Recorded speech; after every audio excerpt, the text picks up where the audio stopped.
Black Star Network is here. Hold no punches. I'm real revolutionary right now. Support this man, Black Media. He makes sure that our stories are told.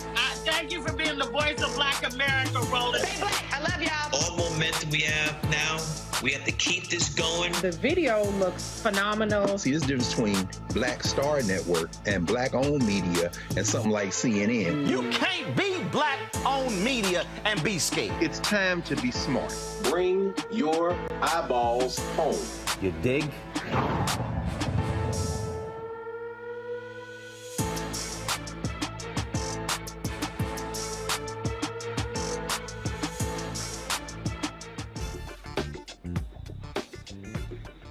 Today is Wednesday, September 7, 2022. Coming up on Roland Martin Unfiltered, streaming live on the Black Star Network. We are here in New Orleans, where moments ago we announced a major partnership with the Gulf Coast Athletic Conference. We'll talk with the commissioner, also talk with one of the ADs, as well as the CEO of Urban Edge Network about this partnership with Urban Edge Network, Black Star Network, and the GCAC. Is a conversation you do not want to miss. Also, the EPA Administrator, Michael Regan, he is in Jackson, Mississippi, where they're still involved in the water crisis. We'll talk with him live on the show.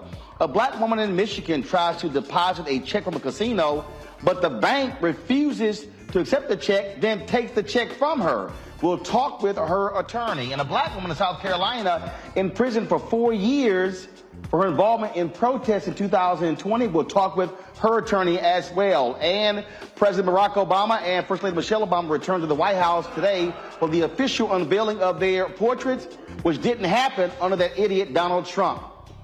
We'll talk about that as well. Folks, lots to discuss. It's time to bring the funk on Roland Martin Unfiltered on the Black Star Network. Let's go. He's got it. Whatever the biz, he's on it. Whatever it is, he's got the scoop, the fact, the find. And when it breaks, he's right on time and it's rolling. Best believe he's knowing.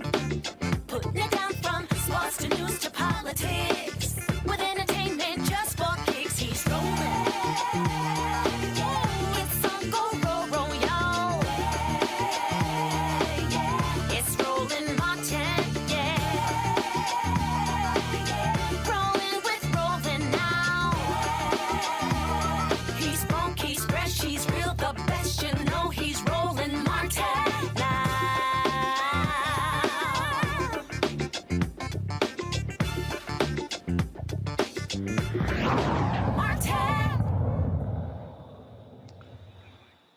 I told y'all big things were happening, and today we announced it here in New Orleans, where today the Gulf Coast Athletic Conference announced a media rights partnership with Urban Edge Network and Black Star Network.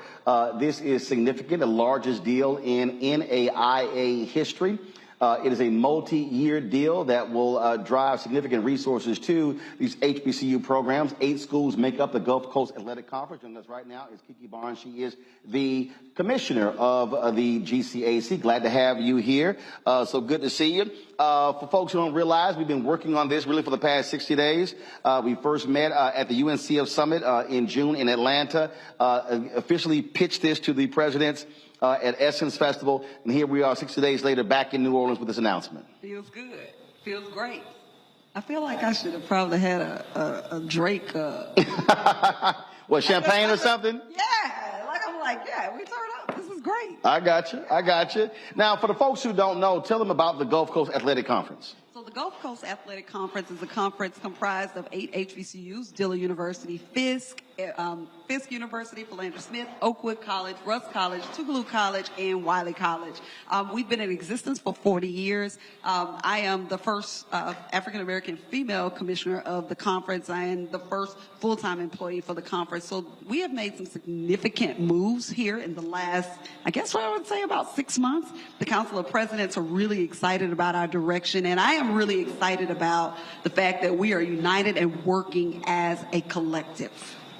Well, that is important because the reality is, if you're talking about NAIA schools, we're not talking about, large institutions. So the reality is the ability to be able to move as a collective allows for us in terms of being able to, frankly, when selling the conference, now to sell all 8 schools, the campuses, the alumni, the cities that they're located in to achieve the kind of scale that we think we can reach. Absolutely. And I would say that our alumni, our student athletes, like, we are vast. We're all over. And when you think about HBCUs, a lot of our alumni are in cities like Chicago.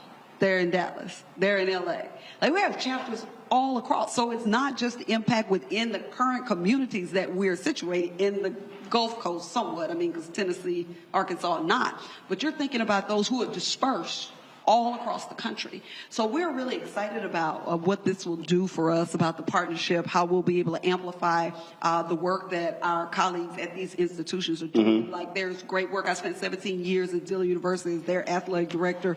I mean, they're just, Edward Buckles, who just was a student while I was there. You know, he just released his new documentary, Katrina Babies. That student was working on that project when he was at Dillon University. This has been 7 years in the making. So when you look at some of the product that you've seen come from our institutions, man, it just makes sense.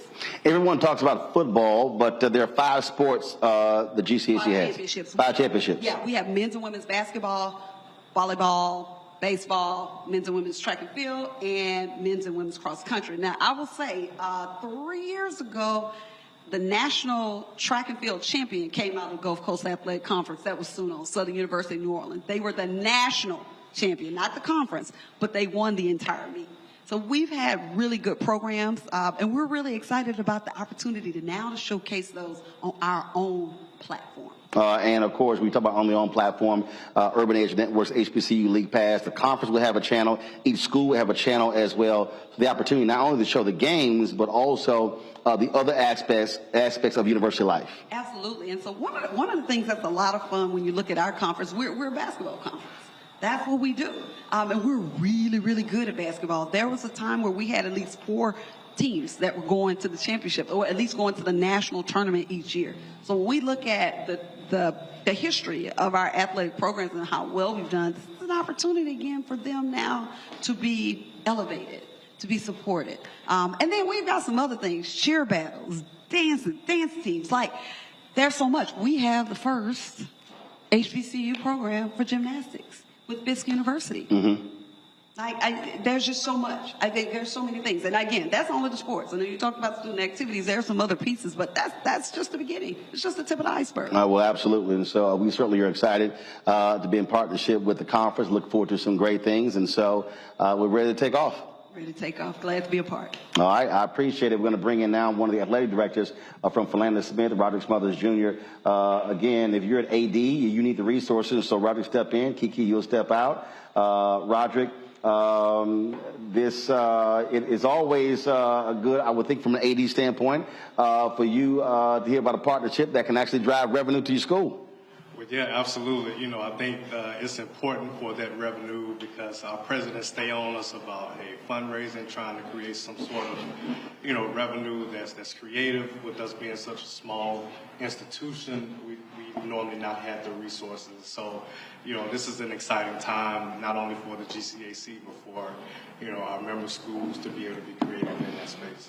And for all this time, you've been sort of operating as a conference, but not having a central figure as a commissioner to leading it. So having someone who's solely focused on growing the conference has to also be important, as opposed to having 8 different ADs and presidents trying to do all this stuff themselves. Yeah, absolutely. I commend Dr. Barnes for being able to manage both roles. It's no easy task by any stretch of the imagination. She was our interim commissioner, but she was also the athletic director for Dillon University. And just seeing her and seeing her vision and being able to sell that vision to the Council of Presidents as well as to us, it was a task. It was no easy task. And so I commend her, but I'm also just grateful to be able to be in that space with her to help her see it to fruition. In terms of your campus, what is your goal to grow your athletic program? Well, number one, I think this is a start. We have not always had this kind of resource in terms of media. We've always wanted the exposure, but we just didn't quite know how to get it out there. So this is our start, and now that we have the exposure that we will need, now it's time to put that out there to the public. And by putting it out there to the public, now you will have people perhaps who will reach out and want to also partner with us in other entities. And so I think more than anything, it's important for us to build those corporate partnerships with the exposure that we have to make sure that we're able to grow. For example, we added baseball. We didn't, for the last 30 years, we have not had baseball. But with these kind of resources, we're able to baseball and able to grow as a department. I think, look, as an avid golfer, I think we'll add golf to the roster. Yeah, we certainly love golf. We have several courses in the greater Little Rock area that we go and play at all the time.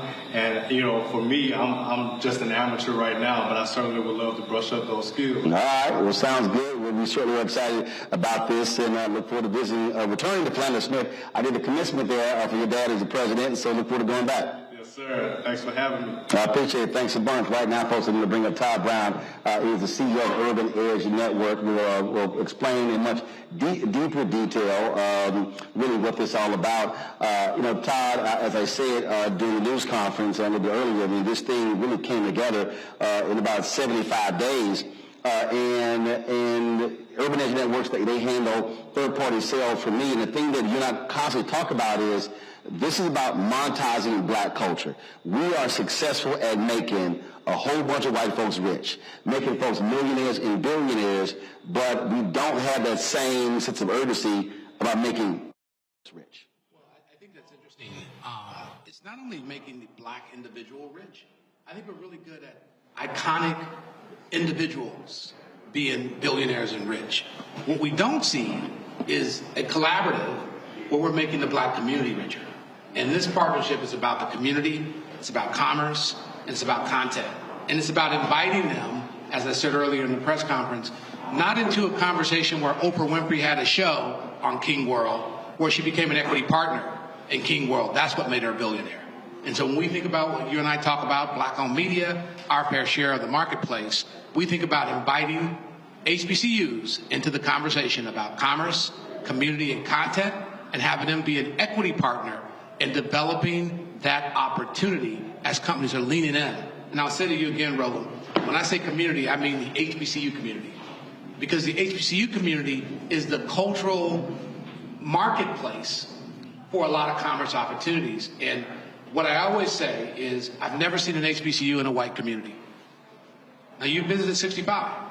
And so the idea of developing that community with media, with content, with monetization and participation with the students and the institutions in that game that we do, that's powerful. And that wouldn't have come together without them trusting you and you and I coming together and having a real conversation about how can we make this happen and change the landscape. Well, and that's one of the things that, you know, one of the things that I said earlier on, complained about is that, what we have been dealing with here have been black media companies operating in silos, only want to do them themselves. So to me, it's a no-brainer us partnering. Then it's a no-brainer partnering with an HBCU conference. And then the announcement today, so they've got a black credit union that's partnering with them. This venue here, which will house the office of the Gulf Coast Athletic Conference, it's a black-owned venue. That's really, you talk about how do we then operate as a collective, how we move money through multiple black-owned companies. This is called actually working together. And it's a lot of our folk who find that hard to believe because, one, don't necessarily trust other black folks, but it's not that hard if you make the effort. Well, one thing that the AD said earlier is probably been the biggest trap for HBCUs, this notion of exposure. And we don't need exposure. We need a monetization opportunity for the content that we so freely give to everyone else. Right. That when we're used as the streaming platform pay-per-view formula, meaning they're monetizing you and making you pay $6.99, $9.99, or you being used where your content is sold into syndication across all of the platforms, CBS, CW, whoever, and if you're not getting a revenue share of that, right, then you've given up all your rights for exposure. And sure, you're getting a check, but you ain't getting that big check. Your mom can see you on TV, but can you see money going back into your institution? There you go. In a material manner where you're getting a rev share that's impacting the band. It's impacting the athletes and impacting the institution in a material way. So when I get a big check, my partners get a big check. And that's how Oprah changed the conversation from being someone on the King World platform to being an iconic billionaire from her participation. And that's a different model than exposure. Right, and that's the thing. Folks always try to get you on that exposure piece. And if you look at what's happening with social media apps, again, we're driving all of this content, making other folks richer. We're making Instagram richer, Facebook richer. I remember there was one banking institution. We were bidding for this deal, and it was like, oh, they came back and said, oh, well, why should we buy Roland's show? If we're already buying YouTube, we could just give more money to YouTube. Oh, so you want to bypass the black-owned media company to give more money to the company that's valued at $1 trillion. Yeah, but I think, Roland, that's almost too hard to understand. So if you're black famous on a white platform, that's not the same as becoming a content owner who's monetizing your. Actually, Todd, we're gonna do this here. So I'm gonna take a break here because I got folks who are saying our audio is off. So we're gonna go to break. I need y'all to fix the audio. So then we're gonna come right back. Okay. So let's go to a break. We'll come back and get the audio straight. Okay. So we're live in New Orleans. We're talking about the partnership, Urban Edge Network, Black Star Network. We announced today with the Gulf Coast Athletic Conference. We'll finish our conversation on the flip side right here on the Black Star Network. When we invest in ourselves, our glow, our vision, our vibe, we all shine. Together, we are black beyond measure. Can you believe the nerve of these Republicans? They only want to block progress for our community. They talk about cutting Medicare and Social Security. They played politics with veterans' health care. They voted against the George Floyd Justice and Policing Act and funding for our HBCUs, and against lowering prescription drug costs for our seniors. These Republicans keep trying hard to stand in the way, but President Biden, Vice President Harris, and Democrats won't let them. They are delivering for us. The Democratic National Committee is responsible for the content of this. When we invest in ourselves, we all shine. Together, we are black beyond measure. Hatred on the streets, a horrific scene, a white nationalist rally that descended into deadly violence. White people are losing their damn minds. As an angry pro-Trump mob storms the U.S. Capitol, we've seen shooting. We're about to see the rise of what I call white minority resistance.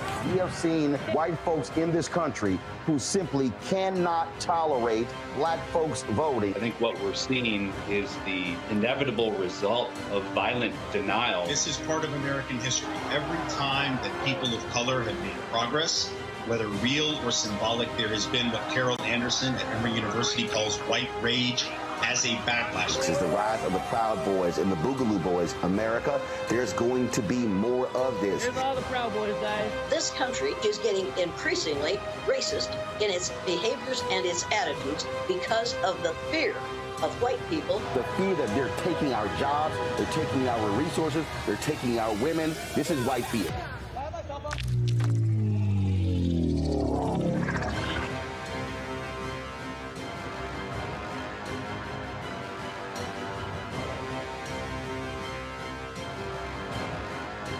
I remember being with The View when they said, we want to extend your contract. And I knew God said, it's time to move. It's time to go. And everybody was saying, Sherry, you got a great job. You're making all of this money. And I said, no, it's time. And they said, you ain't gonna be able to, you've been away from Hollywood. And I said, it's time to go. And when I didn't, that's when I realized I was about to go through this divorce and it was gonna be expensive, it was gonna be a lot.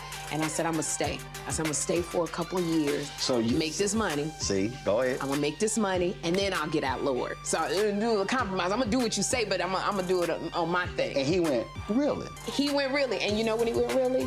They said that we were heavy in contract negotiations. And they came, my manager called, she said, they're not gonna renew your contract. And I went, hey, so wait, what? So, what?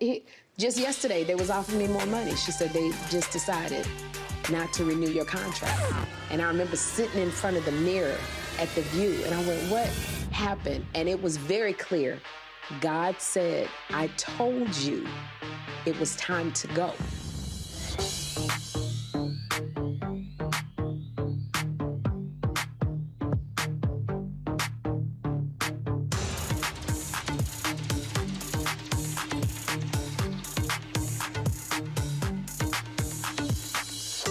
Pull up a chair, take your seat at the Black Tape with me, Dr. Greg Carr, here on the Black Star Network. Every week, we'll take a deeper dive into the world we're living in. Join the conversation only on the Black Star Network. When you talk about blackness and what happens in black culture, we're about covering these things that matter to us, speaking to our issues and concerns. This is a genuine people-powered movement. There's a lot of stuff that we're not getting. You get it, and you spread the word. We wish to plead our own cause. Too long have others spoken for us. We cannot tell our own story if we can't pay for it. This is about covering us. Invest in black-owned media. Your dollars matter. We don't have to keep asking them to cover our stuff. So please support us in what we do, folks. We want to hit 2,000 people, $50 this month, raise $100,000. We're behind $100,000, so we want to hit that. Y'all money makes this possible. Checks and money orders go to P.O. Box 57196, Washington, D.C. 20037-0196. The Cash App is $RM Unfiltered. PayPal is R Martin Unfiltered. Venmo is RM Unfiltered. Zelle is roland@rolandsmartin.com.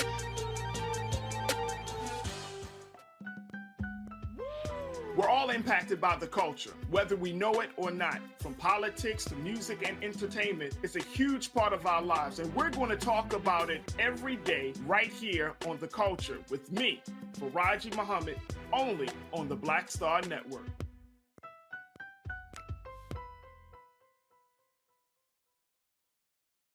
Hatred on the streets, a horrific scene, a white nationalist rally that descended into deadly violence. White people are losing their damn minds. As an angry pro-Trump mob storms the U.S. Capitol, we've seen shooting. We're about to see the rise of what I call white minority resistance. We have seen white folks in this country who simply cannot tolerate black folks voting. I think what we're seeing is the inevitable result of violent denial. This is part of American history. Every time that people of color have made progress, whether real or symbolic, there has been what Carol Anderson at Emory University calls white rage as a backlash. This is the rise of the Proud Boys and the Boogaloo Boys. America, there's going to be more of this. There's all the Proud Boys, guys. This country is getting increasingly racist in its behaviors and its attitudes because of the fear of white people. The fear that they're taking our jobs, they're taking our resources, they're taking our women. This is white fear.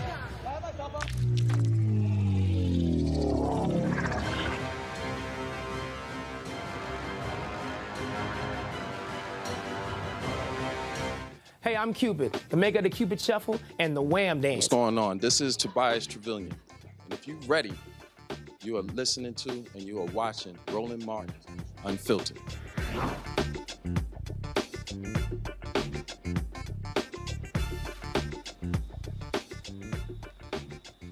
All right, folks, welcome back to New Orleans, where earlier today, Urban Edge Network, Black Star Network, announced a media rights partnership with the Gulf Coast Athletic Conference made up of 8 HBCUs. Todd Brown is the CEO of Urban Edge Network. Todd, we were talking about, again, what we're dealing with here. And the reality is this, and I've talked about this on my show numerous times, and it's just being honest. Our HBCUs are operating at a deficit in having a conversation in which many of the folks who are negotiating these deals are not equipped for. They are not, frankly, they're signing bad deals with various companies. And so what you're trying to do with Urban Edge Network, what I'm trying to do is to get our folks to understand, if you're going to sign media rights deals, hire people who know how to negotiate these deals to maximize the value for the institutions, as opposed to just giving away our content, players not getting paid, and frankly, our universities looking like trash because they don't have the dollars. Well, there's a couple things there, Roland, and I think what you said is important. What we're doing at Urban Edge Network is cutting the HBCUs in on the deal. Now, what does that mean? If you have a rights deal and you're not seeing an improvement in the economics of your students, of your athletes, of your institutions, but you win the press conference, that's not a good deal for the individuals within the school. I think there's a lot of opportunity out here for us to cut HBCUs in on the deal. And I say this often. Most majority folks, meaning white folks, can name 3 HBCUs. Most black folks can name 6. But when you bring an HBCU to the conversation, it connotes a lot of commerce opportunity.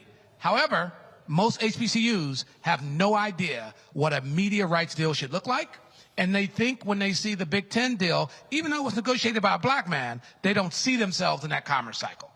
I'm challenging HBCUs to get in the game as a material player in monetizing the black culture. And that means all student activities, the history back, and the things that are happening forward in those communities where they live and being cut in on the deal. It's also trying to get our folks to understand that what the internet has done, it has democratized this system. It used to be, look, you worked for a major media company. I was at CNN. Everything was about broadcast networks and linear. Well, guess what? Now with digital, I got 4K cameras right here.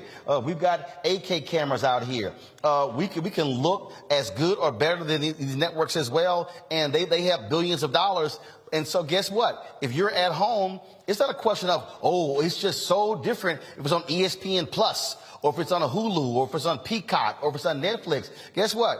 I got the Black Star Network app, this HBCU League Pass app. You pull that sucker up, you're looking at content on your television, on your phone, on your iPad, and it looks just as good. So we need to also get out of this notion of white validation where we're not legitimate if we're not seen on Fox Sports app or ESPN's app. Well, you said a couple things there, and I keep saying that you say a couple things because a lot of things you say are loaded.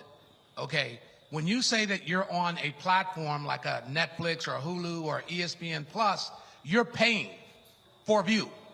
When you're on HBCU League Pass Plus, it's free. You're on Black Star Network, it's free. Advertising supports those video on demand live streams. And what's different about that is the advertising community has hundreds of billions of dollars annually that black-owned media companies are now in the game. But if we partner with HBCUs as a equity partner in that game, they can participate in that opportunity. Otherwise, you're the show again, Roland, and they're the business. That's why you have games. And look, I was highly critical. You know, Florida A&M, their band having to go to game the night before, perform several times, and then hop on that bus to go back home because they can't afford to stay overnight. Well, guess what? If all of a sudden we're driving an additional $50, $100, $250,000 to HBCUs, you now can actually afford to have your band stay the night and shower and give them a hot meal. You can actually provide opportunities for players. We talk about meal money as well. Talk to the folks about what y'all doing at Grambling, where their players are getting meal money. Yeah, so it's very exciting. We announced the first all athletes on scholarship to participate in a NILS program with our partner, the athletes. Matter of fact, we have signage in Times Square right now with our brands sitting and talking about those relationships. And what that means is that if I cut a deal for a couple $100,000 with an advertiser to run ads for 8-10 weeks, then I'm cutting them in on the deal. So 50,000 of that gets poured into an athlete platform that goes right back down, Roland, to those students. And depending on the level of followers they have on their social graph, we're inserting opportunities for them to work for the athlete and get some of that money. I think folks understand this, Roland, when it comes to Fashion Nova. They know the models on Instagram and Fashion Nova. When they advertise for Fashion Nova, they get some percentage of the deal. We believe that the student athlete who is largely driving the engagement for social media platforms can participate in a meaningful way, and they help amplify the messages from those national platforms right into their local social graph. And that's really an opportunity for all HBCUs that we partner with that we haven't seen happen in other places. Yeah, and so people just need to understand that what we are talking about, we ain't talking about the game. We ain't talking about halftime. In fact, as I think about it, Bill Duke in the movie High Flying Bird that's on Netflix, he says they invented a game on top of the game. And so when you talk about us being the show, we're not talking about, who's playing and what's happening at the halftime. No, we're saying is if the stadium is empty, are you still getting a check or are you banking on ticket sales? Because the major conferences, that's TV money. Roland, have you seen the USFL? There's no one in the audience. But that's a business model because content is being provided on the air, cross platforms, and they're monetizing those commercials. And so we have long been the show. We're in the Macy's Days Parade. We raise money to be in these parades. leave our homes, ride buses 26 hours to get there, and we perform for a couple of minutes, and we go back home, and there's a multiples of billions of dollars in equity in those companies, not to mention market cap. And most often, we don't even have enough money to get our kids there. In fact, that parade is actually on 2 networks. Come on. And they run in spots. Come on. And so when you perform in the parade, oh, it's an honor to be selected for the Macy's parade. Yeah, you're the content. So you measure a relationship about how much money comes back to you, but not how much shine you got to be on other people's platforms. That's the difference. Yep. Oprah became a billionaire when she got cut in on the deal. Right. She wasn't an employee. She was an owner. That's the deal. Folks, that's today's announcement. If y'all missed it, go to our Black Star Network, go to HBCU League Pass. You can actually watch the whole news conference. We further explain more of that. Todd, we got some other announcements we'll announce them soon. Trust me, y'all don't want to miss that because it's going to blow y'all away. Trust me. Appreciate Black partnership, black equity. Appreciate you, Roland. Appreciate it. Thanks a bunch. All right, folks, I got to go to a break. We come back. More on Roland Martin Unfiltered on the Black Star Network, including black woman jailed in South Carolina for protesting. Why?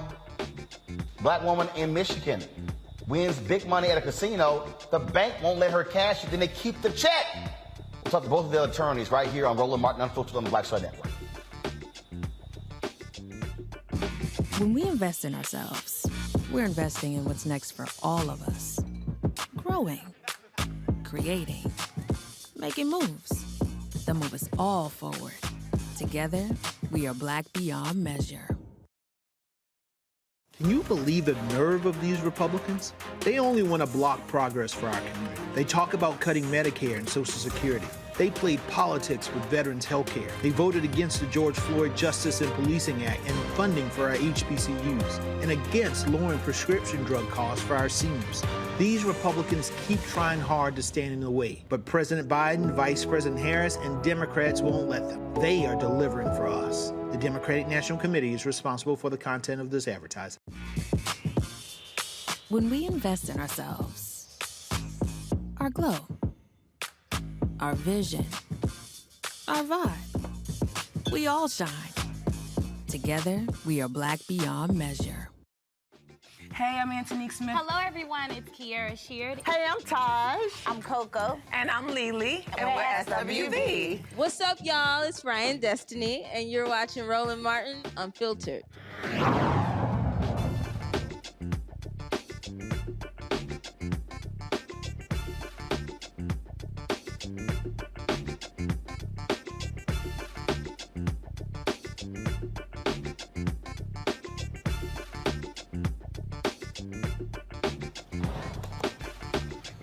All right, folks, welcome back to Roland Martin Unfiltered. Bringing in my panelists for today, Dr. Larry J. Walker, Assistant Professor, University of Central Florida, Dr. Avis Jones DeWeaver, Political Analyst. Glad to have both of you on today's show. Larry, I'll start with you. The thing here, what we're laying out here, we're talking about black economics. We're talking about black economic social justice. And it is the time for people to understand, as Todd said, enough of us being the show. There's a business part of show business. And too often, African Americans, we only focus on the show and not the business part. Yeah. So first of all, Roland, congratulations on the new partnership. Excited about it. I'm a proud HBCU alum and obviously do a lot of work on HBCUs. But you highlighted, it was really interesting listening to a conversation about monetizing, in terms of what HBCUs produce and making sure HBCUs at the table. And what's really interesting in conversation is that you really don't typically have these conversations in the black community, not enough anyway. Wow. So what you're talking about and describing this new initiative, like you said, making sure they're partners and they're getting equity in the deal and that they're making money in terms of monetizing the product. I think also the example about the Macy's Day Parade and raising all this money and showing up. But the bottom line is you're not getting a piece of the pie. So what you've done is you begin to change the game. And also I'm hoping in terms of other HBCUs can kind of replicate what you've created here, or I'm quite sure you'll add more HBCUs. But I think this is a really pivotal moment in terms of where our institutions are and realizing that, you talked about America loves to consume black culture, and HBCUs are at the center of that. And we know since VP Harris was elected and is a Howard alum that, people outside the black community find out about HBCUs. But it's time that our institutions small, medium, and large size, have the opportunity to be partners at the table, like your partnership, build wealth, and also in terms of educating students about initiatives like this and how to build Black wealth, and also, like say, share the pie in the community and continue to do the good things and make sure students have access to resources. But the thing, Avis, that I have been warning people, and the same for the longest, is that utilize Black expertise. Unfortunately, when we talk about a lot of these media rights deals, a lot of HBCUs have gotten screwed because they've had folks negotiating these deals who, frankly, didn't know what the hell they were doing. And there are too many university presidents and university board of trustees who don't know what the hell they're doing. And I'm like, there's Black talent out here who knows how to negotiate high-level deals. Bring them in to do it. Absolutely. I mean, I think oftentimes, unfortunately, sometimes we're just overexcited and too excited to be invited to the damn party, and we're not paying attention to the damn details. And in the interim, what happens is, as you've alluded to, we end up getting used. Our talents end up making bank for everybody else but us. And so I am so glad that you are, showing by example, that not only is this talent out here, but we have the gravitas to put together our own deals. We have the gravitas to put together our own business entities in which we can make sure that it's a win-win for everybody. You know, it's time that we get paid for our genius instead of being the conduit to pay on the backs of our genius. Well, that is certainly the case. And so we will be letting folks know more about this as we unveil it. But again, if y'all missed the opportunity of watch that news conference here in New Orleans, just go to our Black Star Network app, or go to our YouTube channel, go to the HBCU League Pass app. You can actually see the rebroadcast of that conversation. Our next story, folks, comes out of South Carolina, where a pregnant Black woman is serving 4 years in prison for her behavior during a May 2020 racial justice protest. Now, Brittany Martin was convicted of breaching the peace, quote, in a high and aggravated manner for her words. Next week, the civil rights attorney Bakari Shellis will request a sentencing reconsideration for Martin. Her attorney, Sybil Rosado, is joining me now from Columbia, South Carolina. I'm confused here, Sybil. Well, good evening. How the hell is she in prison for 4 years for her words? Good evening. So am I. I am very confused. I thought I lived in America, but apparently we have a different activity going on here. We saw Ms. Martin get convicted of breach of the peace, high and aggravated, which usually is reserved for someone who has actually committed some kind of violence, who has caused the death of someone. The last case, one of the more prominent cases, the person killed someone outside the stadium and caused thousands of people a 4-hour delay. They were charged with breach of peace, high and aggravated. Ms. Martin did exactly what you see there. That is the worst thing she did. She hurt no one. She had no weapons. She pressed her chest tightly up against the bulletproof vest that the officers were wearing. The prosecution said she harassed them and made them have to get a curfew, and that was one of the reasons they had elevated the charge.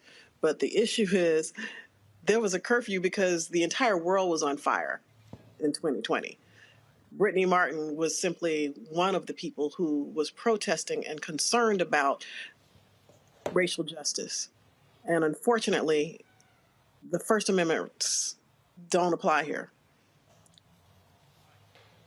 Now, was she the only person charged this way and sent to prison?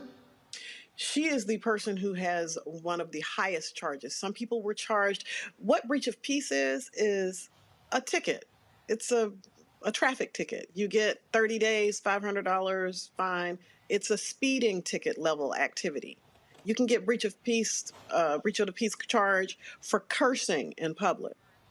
You can get a breach of the peace charge for walking in the street, which she clearly did. She walked in the street while she was protesting. That's what the marchers do. However, what happened with her was that she was so aggravating, based on the testimony from the police officers who were so frightened of her, because this was not the only charge she had. They had also charged her with threatening the lives of police officers.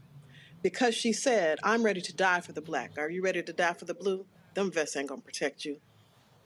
Now, they took that as a death threat to the police officer. So she had 5 charges of threatening the lives of police officers. Those charges, actually, we have a hung jury on. And at any point, the prosecutor could attempt to bring those charges again against her. They also charged her with inciting a riot. Now, the jury was clear on that, and she was exonerated. She did not incite a riot.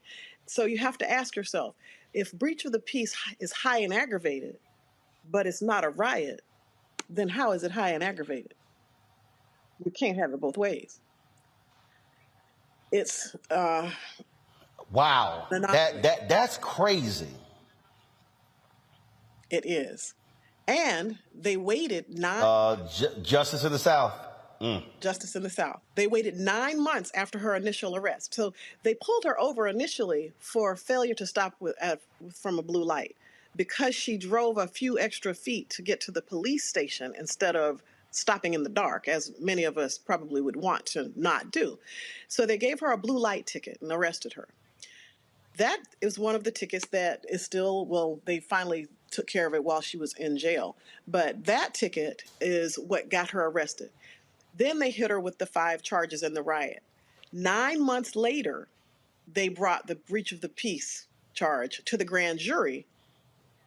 And she only learned about it when we were approaching trial. They had sent the paperwork, but they sent one sheet of paper with that information on it that was not very clear. When you look at the paperwork, you see that that was a tacked on charge afterwards. It was an afterthought. So if they were so terrified when it happened, why wouldn't they have charged her then? Why would it take 9 months to become terrified? Questions from our panel. Avis, you first. Oh my goodness. I don't even know where to start with this one because it's so outrageous. I mean, you know, I'll just start, I guess, by just saying that if you are that scared, if you're that much of a coward, that words reduces you to this level of cowardice, you do not need to be a police officer, number one.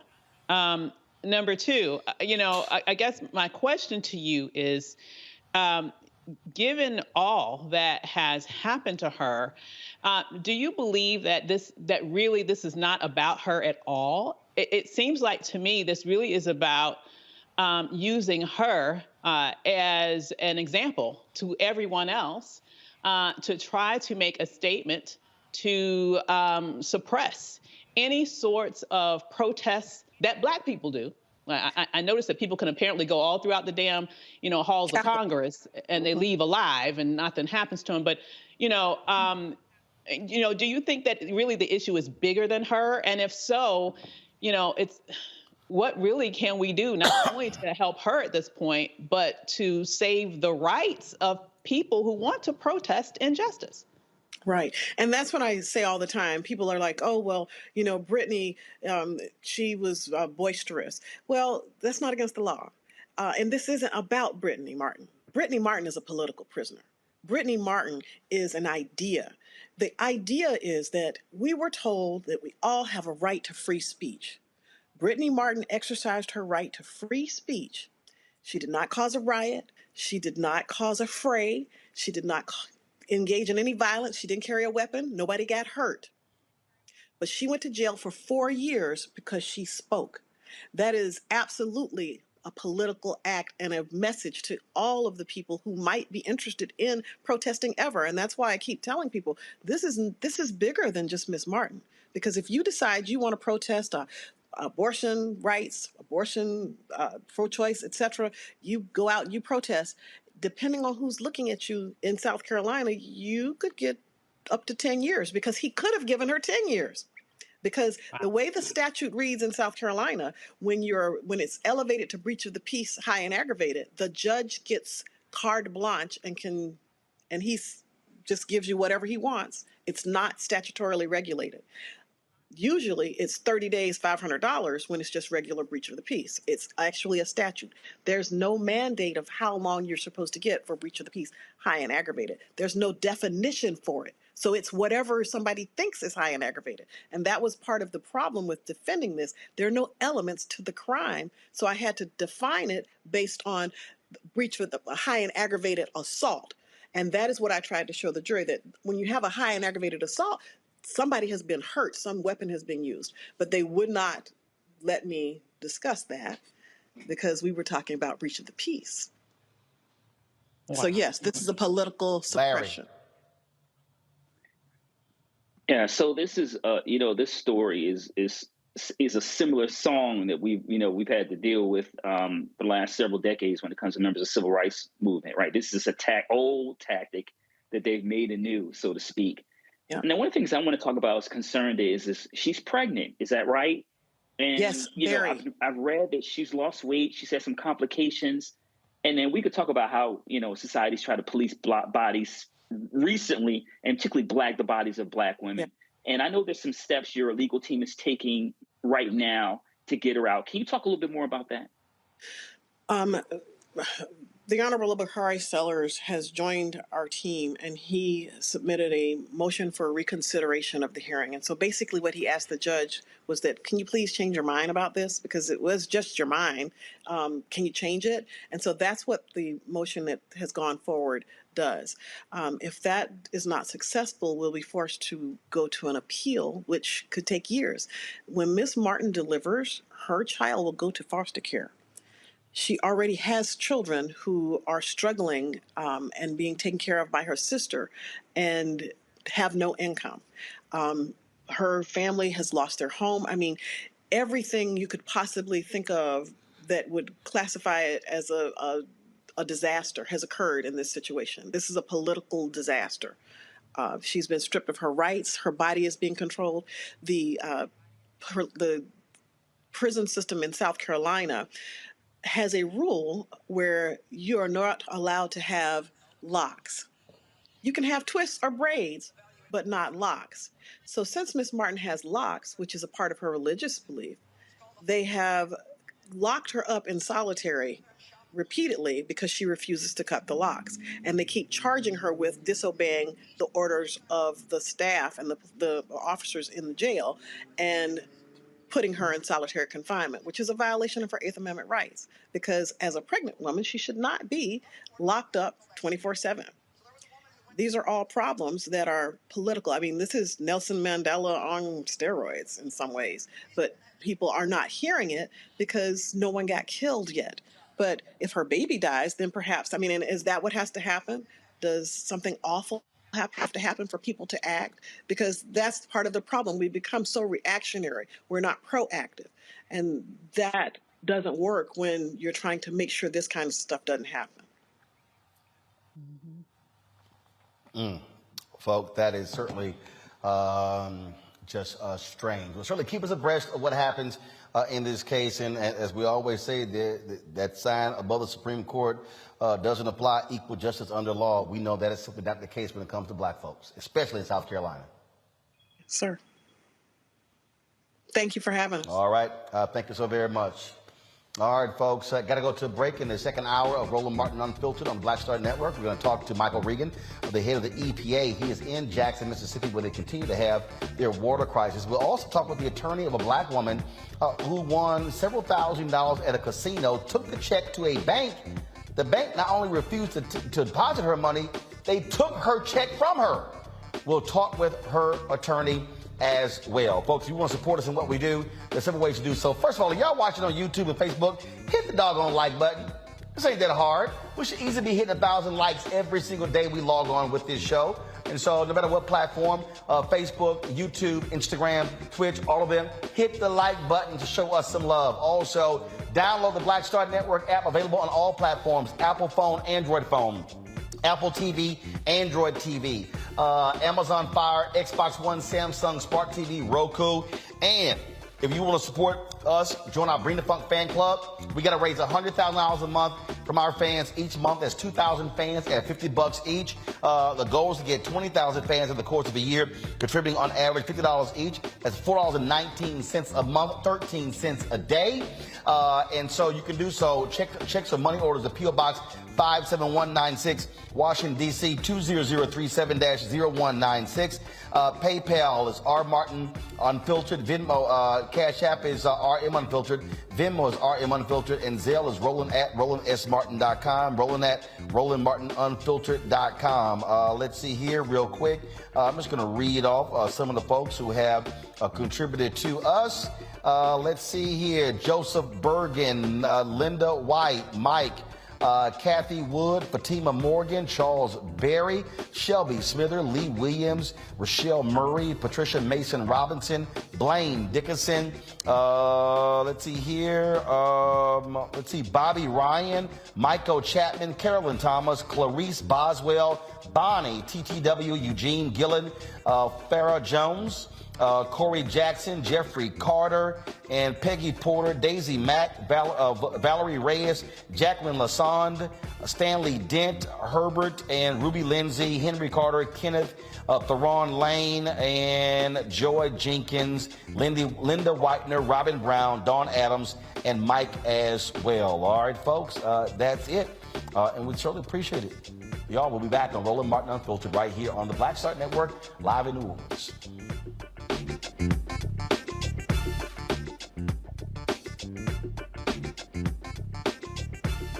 When we invest in ourselves, we all shine.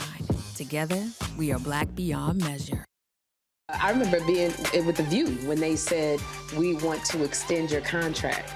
And I knew God said, it's time to move. It's time to go. And everybody was saying, Sherry, you got a great job. You're making all of this money. And I said, no, it's time. And they said, you ain't going to be able to, you've been away from Hollywood. And I said, it's time to go. And when I didn't, that's when I realized I was about to go through this divorce and it was going to be expensive. It was going to be a lot. And I said, I'm going to stay. I said, I'm going to stay for a couple of years. So you make this money. See, go ahead. I'm going to make this money and then I'll get out, Lord. So I'm going to do a compromise. I'm going to do what you say, but I'm going to do it on my thing. And he went, really? He went really. And you know when he went really? They said that we were heavy in contract negotiations. And they came, my manager called, she said, they're not gonna renew your contract. And I went, hey, so wait, what? Sue, what? Just yesterday, they was offering me more money. She said, they just decided not to renew your contract. And I remember sitting in front of the mirror at The View, and I went, what happened? And it was very clear. God said, I told you it was time to go.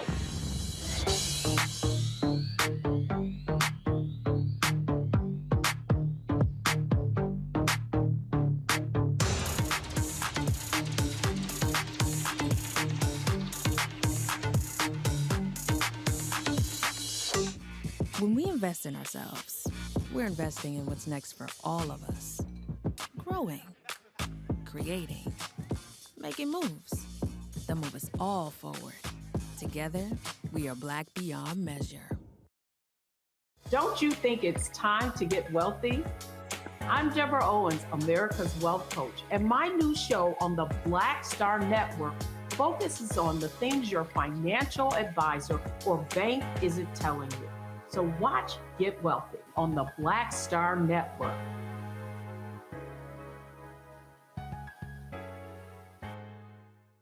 When you talk about blackness and what happens in black culture, we're about covering these things that matter to us, speaking to our issues and concerns. This is a genuine people-powered movement. There's a lot of stuff that we're not getting. You get it, and you spread the word. We wish to plead our own cause. Too long have others spoken for us. We cannot tell our own story if we can't pay for it. This is about covering us. Invest in black-owned media. Your dollars matter.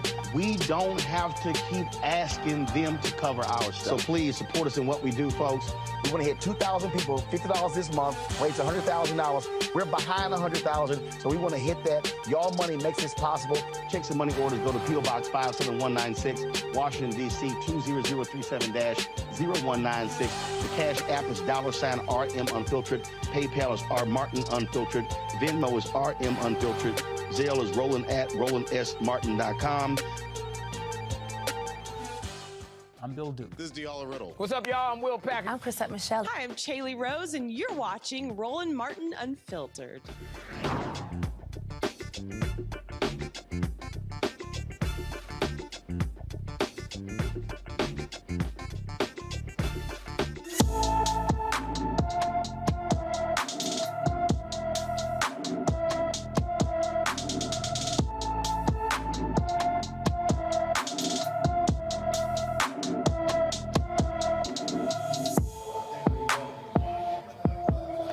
A $3,000 reward is being offered for any information about Crystal Chanel Anderson, who disappeared August 20th from her Wagner, South Carolina home. The 30-year-old is 5 feet 1 inches tall, weighs 120 pounds, with black hair and green eyes. Her family says Crystal and her boyfriend were arguing outside her home. Crystal's children heard her scream, but she never came back inside the house. She hasn't been seen or heard from since. Anyone with information should call the Aiken, South Carolina County Sheriff's Office at 803-642-1761, 803-642-1761. Man, that's really a sad, sad story there, folks. The former first couple, Barack and Michelle Obama, returned to the White House today for the official unveiling of their portraits. Now, that normally happens in the president that follows them, but butthole Donald Trump was in his feelings and he wouldn't do it. And, you know, the Obamas wouldn't come back anyway. So they waited until Obama's former VP, President Joe Biden, was able to do the honors. Here's some of today's presentation. Because as Barack said, the two of us can end up on the walls of the most famous address in the world. Then again, it is so important for every young kid who is doubting themselves to believe that they can too. That is what this country is about. It's not about blood or pedigree or wealth. It's a place where everyone should have a fair shot. Whether you're a kid taking 2 buses and a train just to get to school, or a single mother who's working 2 jobs to put some food on the table, or an immigrant just arriving, getting your first apartment, forging a future for yourself in a place you dreamed of. That's why, for me, this day isn't about me or Barack. It's not even about these beautiful paintings. It's about telling that fuller story, a story that includes every single American in every single corner of the country, so that our kids and grandkids can see something more for themselves. I want to thank Sharon Sprung for capturing everything I love about Michelle. Her grace, her intelligence, and the fact that she's fine.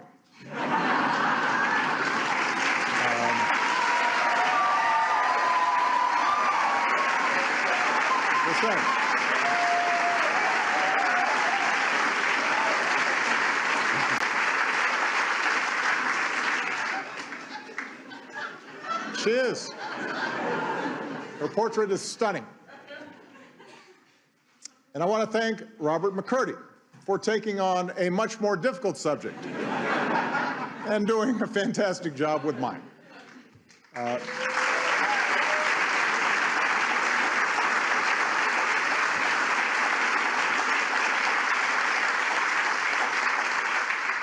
Robert is known for his paintings of public figures: Toni Morrison, the Dalai Lama, Nelson Mandela, Muhammad Ali. But what I love about Robert's work is that he paints people exactly the way they are, for better or worse. He captures every wrinkle on your face, every crease in your shirt. You'll note that he refused to hide any of my gray hairs, refused my request to make my ears smaller.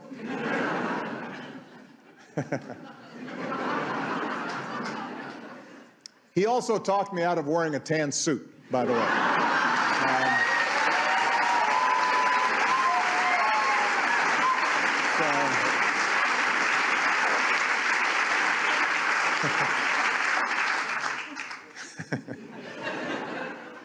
His work is so precise that at first glance it looks like a photograph.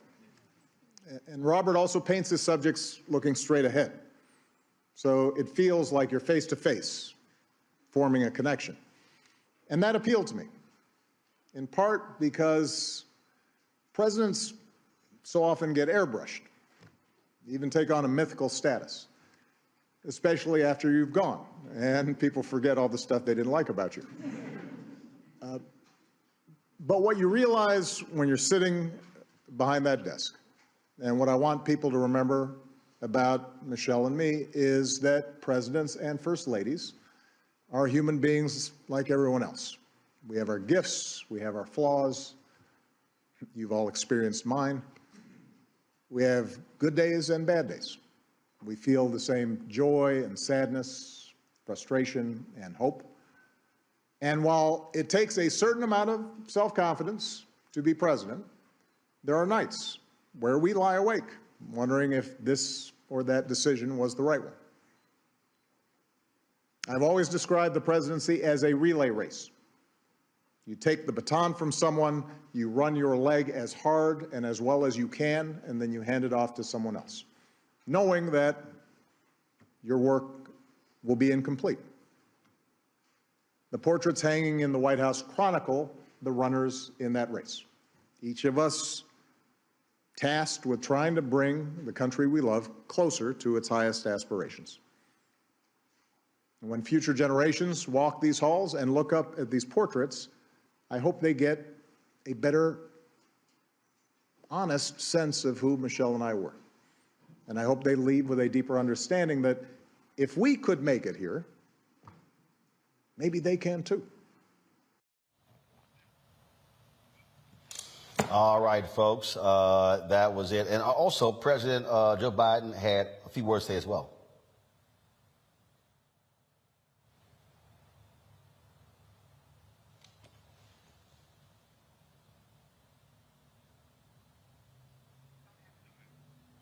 Okay, we should have Joe Biden. We don't have it. Okay. All right. Now, again, as you heard Obama say, Robert McCurdy and Sharon Sprung did those official portraits, and they're the first official portraits added to the White House collection since then President Obama unveiled the photos, the portraits of President George W. Bush and First Lady Laura Bush in 2012. All right, folks, let's now go to Jackson, Mississippi, where the EPA Administrator Michael Regan is on the ground there. Jackson's been dealing with this water crisis for the past few weeks. Residents there having to boil their water. It's been a very difficult situation there, impacting schools and businesses. He joins us right now. EPA Administrator Regan, glad to have you on Roland Martin Unfiltered. Hey, Roland, thank you for having me. These issues are critically important. I'm here in New Orleans years ago when they had the BP oil spill, when President Obama was there. Lisa Jackson was the EPA administrator, and dealing with these issues. Now we're talking about this water crisis that's happening there. What are you seeing firsthand? What are they telling you? Yesterday we reported that that the system was pumping out fresh water. Is that still the case? What's the latest in Jackson, Mississippi? Well, Roland, what we're seeing on the ground today is that water pressure is slowly beginning to come back. But there still are concerns about whether or not the water is completely safe to drink. These residents have been dealing with this latest issue for a couple of days. But, to be honest, Jackson, Mississippi has been dealing with water infrastructure issues for decades. I spoke with a woman today, 92 years old, with some of her friends in her residence who talked about fearing the water here in Jackson, and some have been drinking bottled water since 1996. There are a lot of questions about the quality of Jackson's drinking water, and our goal here today was for me to bring together the governor of Mississippi, the mayor of Jackson, Congressman Benny Thompson, Senator Roger Wicker, and Senator Hyde Smith, and make a commitment that moving forward, we will solidify the residents of Jackson's confidence in the quality of their drinking water. And we'll do that using the resources that the city of Jackson has currently and the future resources that we hope they receive through the bipartisan infrastructure law. The thing that, when you talk about they've had this issue for years, I mean, you have the governor who's throwing out, it should be privatized. We had the mayor, Chokwe Lumumba, on talking about issues they've actually had there as well. And so what is needed to fix this problem? What is needed? How much is it going to cost? You know, Roland, ultimately, it's going to cost hundreds of millions, if not billions, is what a billion is what some of the estimates say. But here's the reality. There's $13 million available to the city right now in a state revolving loan fund in terms of an application that they have ready to go. There's $30 million that the state needs to put in the application for to contribute to solidifying Jackson's water quality. And then, as you know, with the bipartisan infrastructure law, EPA has $50 billion to partner with states and cities all across the country to shore up some of these vulnerable water systems. Mississippi will get $400 million of those resources over the next 4 to 5 years. So we need to be sure, number one, that Jackson is prepared to use the resources that are available today.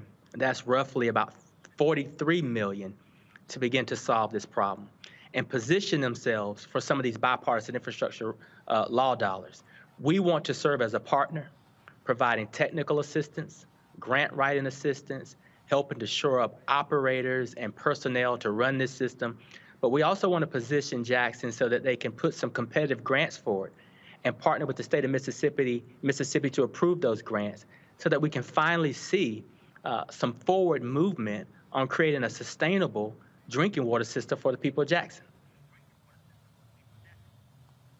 You mentioned the money going to the state. One of the things that jumps out at me is that Jackson, in the last budget issue, Mississippi gave them no money as well. I was in Texas, and they were complaining the 5th anniversary of Hurricane Harvey, and billions went to Texas in relief. None of the money went to Harris County. Are there mechanisms in place where, frankly, if federal government is sending money, you can bypass state folks and send the money to the cities direct? Is that possible? You know, Roland, one of the things that we have is in these resources, half of the money coming to the state of Mississippi must go to disadvantaged communities or communities that need them the most.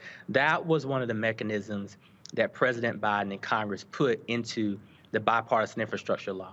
So that's one mechanism. But the second is the reason I'm in Jackson today is because the meeting that I convened with the governor, with the mayor, both U.S. senators, and congressional representatives is getting a commitment from all of those parties that when the resources do come to the state of Mississippi, they will invest in Jackson. I got that commitment from the governor. I got cooperation committed to by the senators and Mayor Lumumba. And so I do think we're looking at a different paradigm here.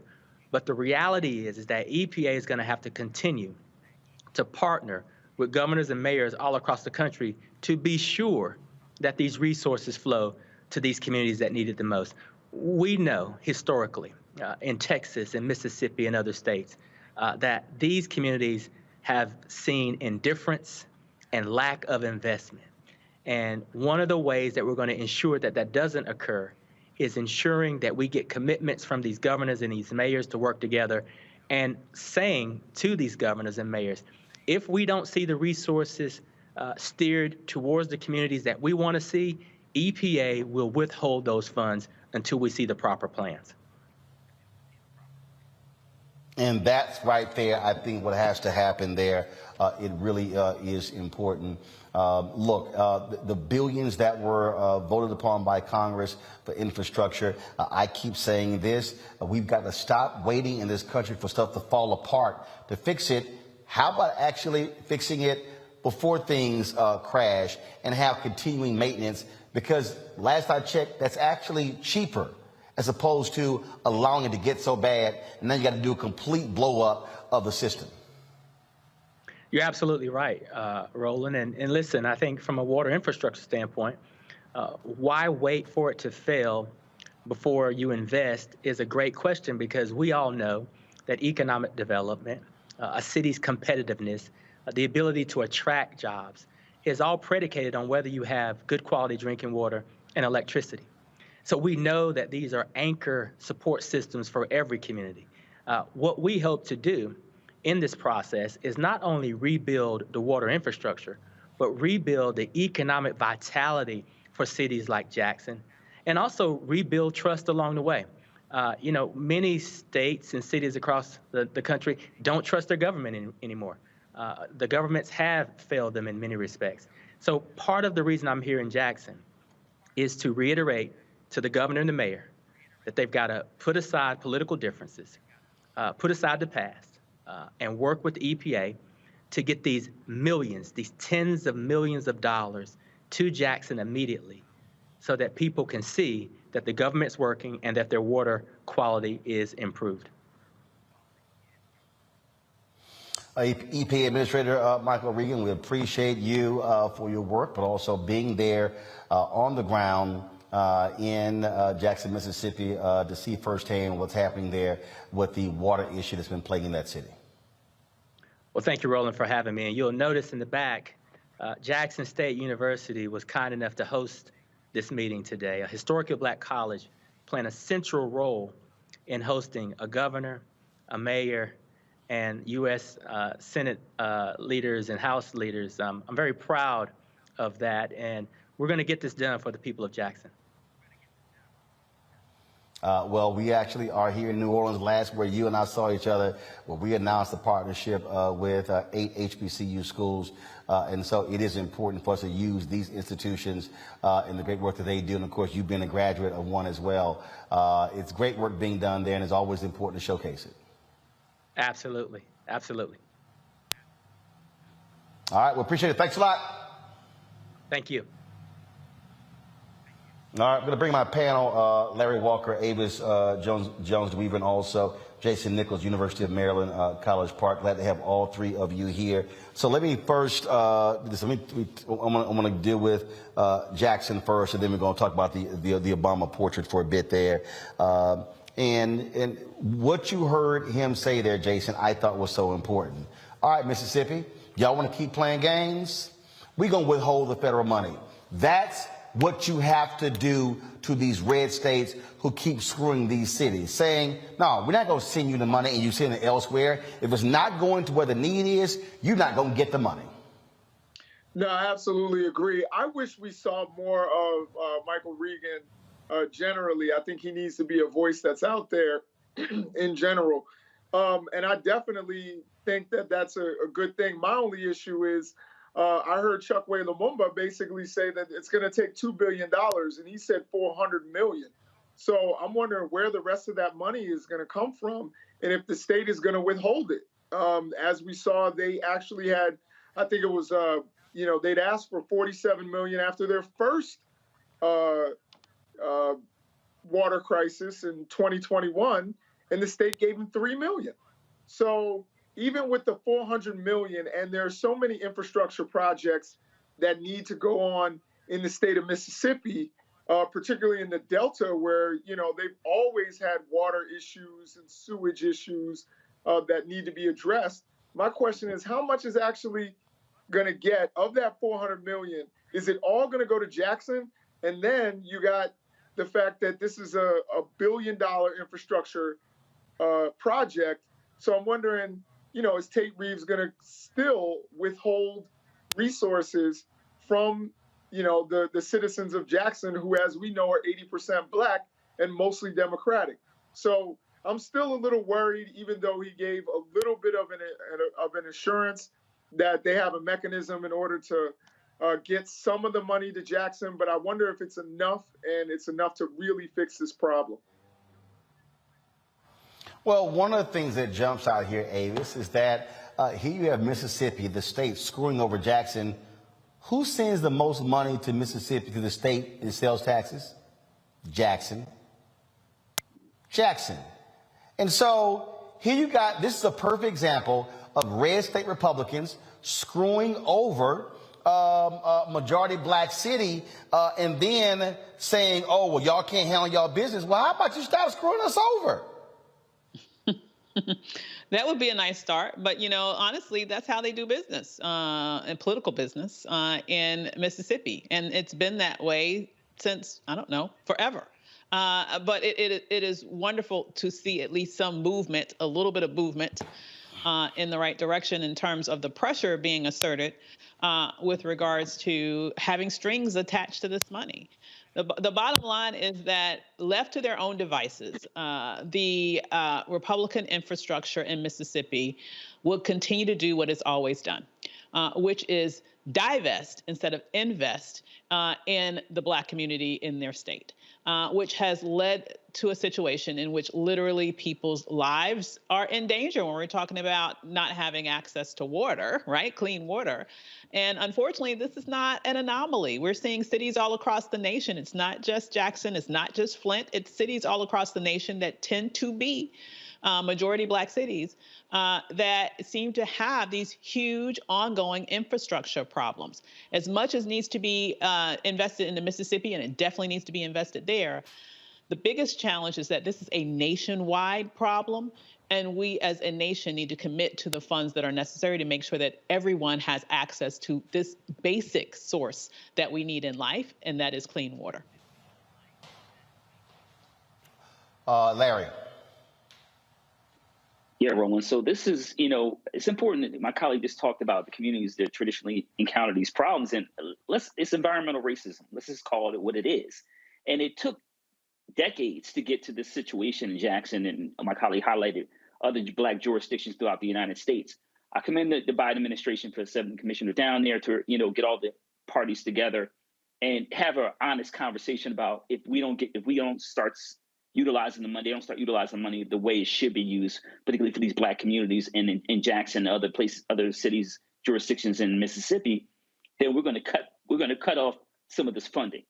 So that's great, but it's important, like Roland, what you do in terms of your show, that people who watch this understand it's going to take a long time to reverse decades of neglect. It's not just going to happen during the Biden administration, even if he gets a second term. It is going to take years to address this issue to prevent flooding in states and we talk about Black communities in Mississippi, whether they talk about Texas, Louisiana, and these other Black jurisdictions throughout the United States. It's going to take time.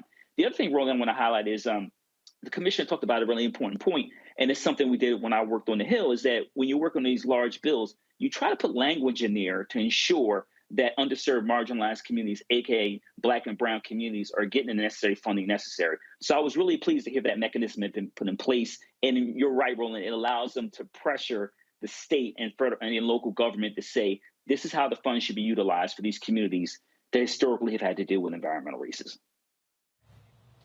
And what I also want our people to understand is we have to use our collective power. And I dare say Jackson, Mississippi, when the legislature is meeting, mobilize and organize and drop 20, 30,000 protesters on that state capitol and say, it's time for y'all to show Jackson, Mississippi the money and not have $1 billion surplus and you completely provide no money to Jackson. Got to go to a break. We come back. We'll talk about the case of a Black woman out of Michigan. Wins thousands of dollars at a casino. The bank not only refused to cash her check, took the check from her. We'll talk with her attorney next on Roland Martin Unfiltered right here on the Black Star Network, YouTube, Facebook, Instagram, Twitch, whatever y'all watching. Hit that like button, all right, on all platforms. Download the Black Star Network app, Apple phone, Android phone, Apple TV, Android TV, Roku, Amazon Fire TV, Xbox One, Samsung Smart TV, and of course, please join our Bring the Funk fan club. Your dollars make it possible for us to do what we do. Checks and money orders go to P.O. Box 57196, Washington, D.C., 20037-0196. Cash App, $RM Unfiltered. PayPal is R Martin Unfiltered. Venmo is RM Unfiltered. Zelle is Roland@RolandSMartin.com. Roland@RolandMartinUnfiltered.com. We'll be right back.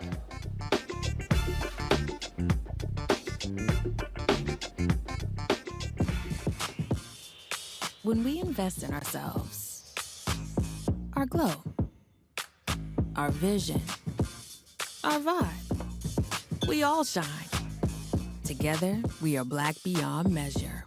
Hatred on the streets, a horrific scene, a white nationalist rally that descended into deadly violence.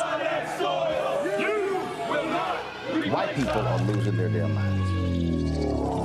As an angry pro-Trump mob storms the U.S. Capitol, we've seen shootings. We're about to see the rise of what I call white minority resistance. We have seen white folks in this country who simply cannot tolerate black folks voting. I think what we're seeing is the inevitable result of violent denial. This is part of American history. Every time that people of color have made progress, whether real or symbolic, there has been what Carol Anderson at Emory University calls white rage as a backlash. This is the rise of the Proud Boys and the Boogaloo Boys. America, there's going to be more of this. Here's all the Proud Boys, guys. This country is getting increasingly racist in its behaviors and its attitudes because of the fear of white people. The fear that they're taking our jobs, they're taking our resources, they're taking our women. This is white fear.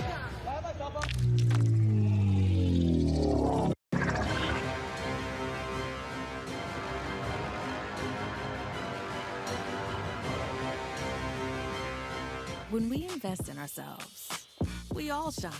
Together, we are black beyond measure. This is Judge Mathis. What's going on, everybody? It's your boy, Mac Wiles, and you are watching Roland Martin Unfiltered.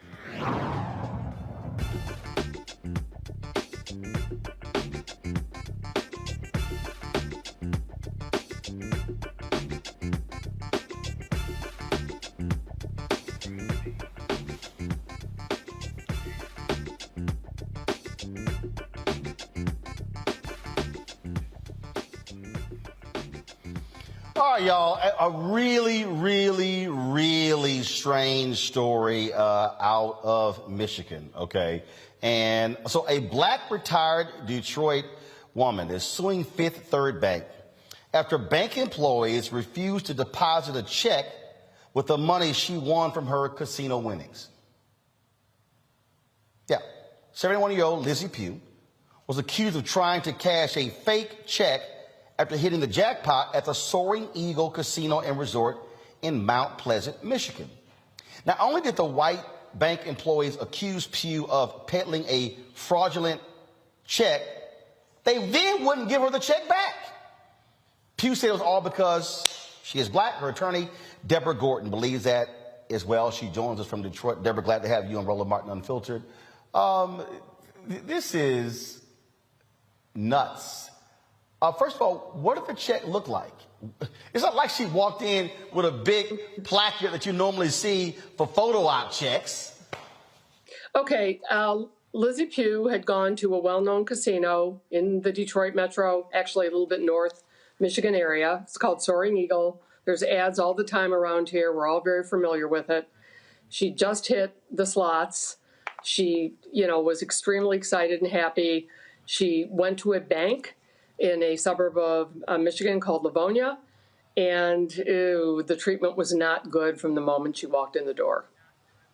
The check was very legit. There was no reason to think it was fraudulent, but the immediate reaction from the bank staff was, you have a fraudulent check. And then, as you said, Roland, they literally took the check out of her hand. Now, Lizzie grew up in Alabama. She was probably born, or she's 71, so she was probably born, in the very early 50s, 51 or so. And she went through a lot down there. And she came to Detroit. She was a school teacher.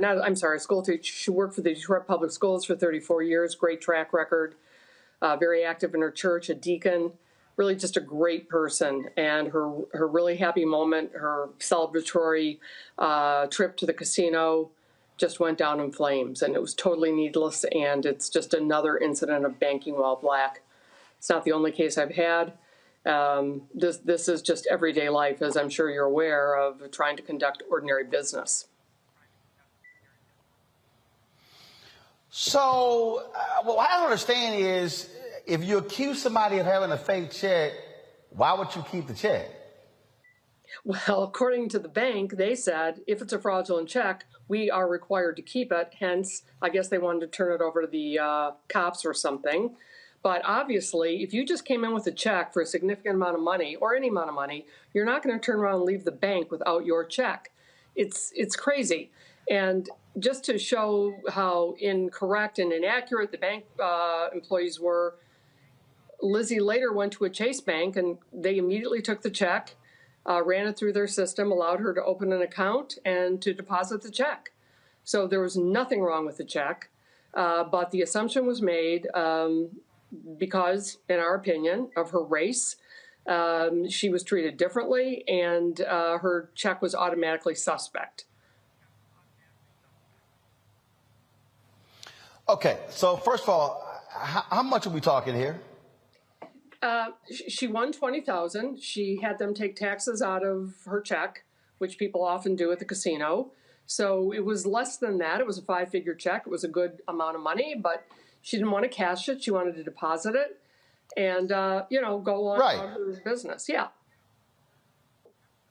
Now, she had an account at this bank, to correct? set up account. No, she wanted to set up an account.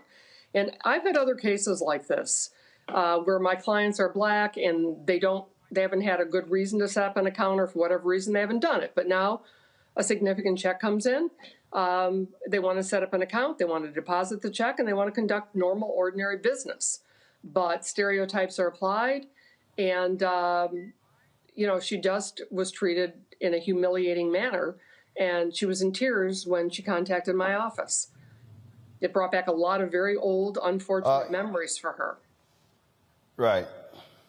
Here's the response from Fifth Third Bank. At Fifth Third, we are committed to fair and responsible banking and prohibit discrimination of any kind. Our employees are trained to help every person with their banking needs, customer or non-customer, while minimizing the risk of any potential fraud. From our review of the claims, we believe our employees' actions have been misinterpreted.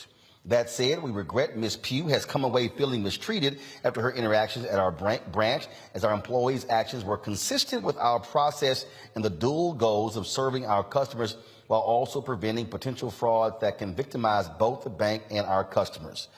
So here's what I find to be interesting here with that statement, Deborah. I've opened bank accounts before. I've even had large checks where the bank would put a hold on that check for 7 to 10 days to confirm the authenticity of that check. So I'm trying to understand Fifth Third why that wasn't the case. If she was simply trying to open an account, they could have simply said, we'll accept this check, but we're going to place a hold on it to ensure this is authentic. Absolutely. I mean, I think we've all had that experience where the banks want to put a hold on something. Sometimes it's irritating, usually just a couple of days and you move on. They didn't offer that, Roland. They did not offer it. From the moment Lizzie walked into that bank, she was not really acknowledged. She has a handicap sticker on her car. She was walking rather slowly. And she was overlooked, and she finally got somebody's attention. None of this was offered, like, hey, great, we're going to deposit this, we'll see what happens. An assumption was made. At one point, she called her son. At another point, she called a friend from her church who's a lawyer, an attorney, and got some advice. She finally told them she was going to call 911. She was going to call the police if they would not give her back her check. And with that, she eventually was able to retrieve her check, and left the bank humiliated, very teary, contacted her niece, and between the two of them, they decided this was not going to stand. But, I've had other clients with similar experiences. I'm sure you've talked to many people in a similar situation. You go to rent a rental car, and your credit card is questioned, or your check is questioned. I brought a large lawsuit on behalf of 5 or 6 people against a major rental car agency for exactly that kind of thing. It's this profiling. It's not just young Black males. It's just people out there conducting everyday business who are being profiled and stereotyped. And Lizzie, unfortunately, became a victim of that. And she tells stories about what she remembers in the Jim Crow era in Alabama and how she felt then. And it all came flooding back. So it's a really unfortunate story. Fifth Third can say what they want. The check was not fraudulent, period, full stop. It's a very viable check from a very legitimate business. She was told 3 times it was fraudulent. With what basis? I see none. Again, this is just unbelievable. And so let us know what happens. Yeah, we'll see what happens. But in the meantime, Lizzie's decided to take up the cudgel at 871 and not stand by for it. So extremely, proud and happy to represent her and that she's willing to take this on. And we appreciate your interest in our case.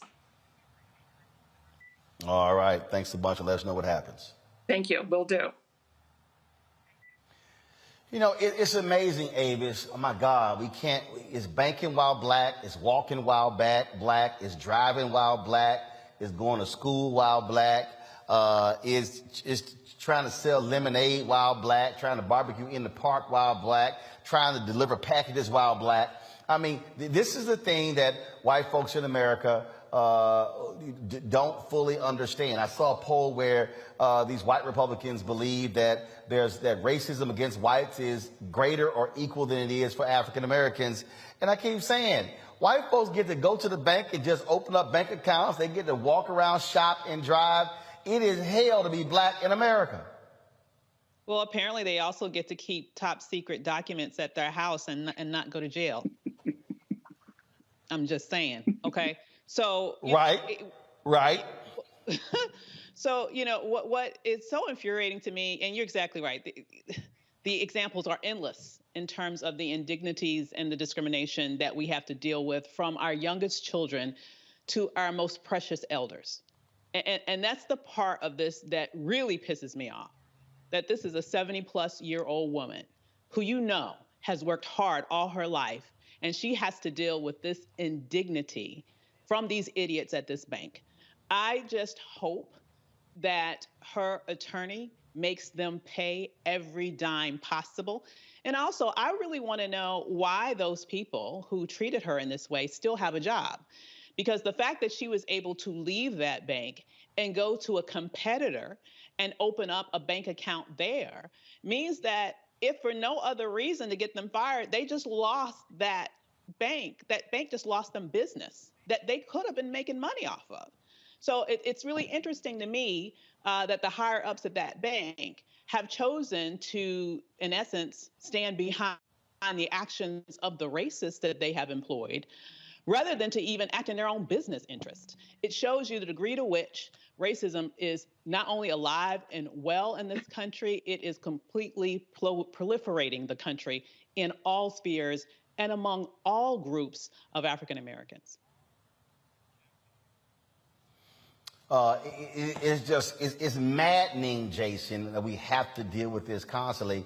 And for the people who say, oh, well, if you're black and you're educated and you have a nice job, these things don't affect you. Actually, they do. If you go back more than a decade ago, the issue of racial profiling actually came up because middle and upper class black people were being stopped on the New Jersey Turnpike for driving nice cars. Yeah. So your money does not somehow, money doesn't somehow remove you from feeling the realities of being black in America.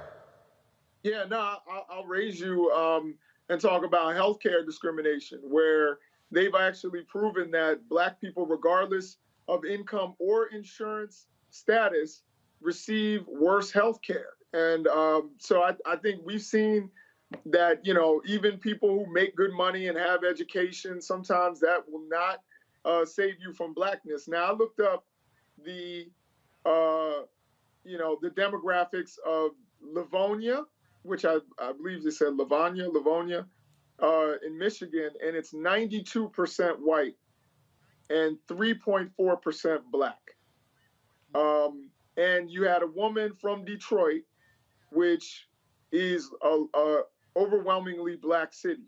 So you will be hard pressed to convince me that race had nothing to do with this, and that this was not the perception of a black woman coming in from Detroit trying to cash a check in a city that is largely white. And of course, they didn't want to serve her when she came in.